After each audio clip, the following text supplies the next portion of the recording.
যেন ভূমিকা রাখতে পারি, সমাজের মধ্যে যেন ভূমিকা রাখতে পারি, রাষ্ট্রকে সুন্দরভাবে তৈরি করার জন্য যেন ভূমিকা রাখতে পারি।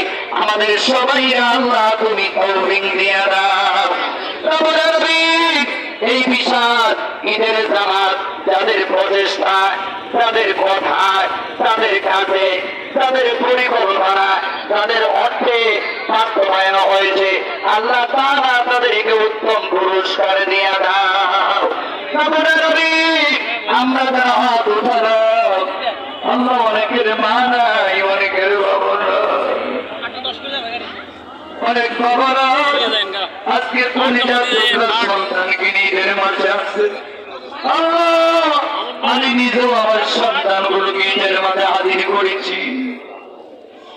এইভাবে যাদের বাবা নাই, এমন একদিন ছিল ওই বাবা মা গোসল করাইয়া সন্তানদের বাবার হাতে তুলে দিয়েছে।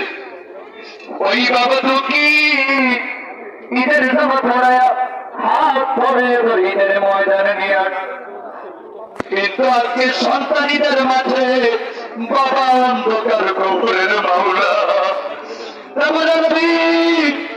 বাড়িতে যাওয়ার পরে স্ত্রী পাইবে, সন্তান পাবে, বন্ধু বান্ধব পাইবে, আত্মীয়স্বজন পাইবে, কিন্তু বাবার পাইবে না, মা সখিনীদের পাবে না।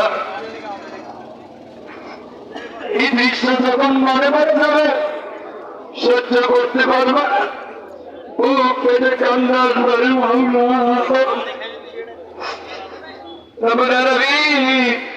মা হারা বাপ হারা সন্তান গুলো নিয়ে হাত উঠাইল।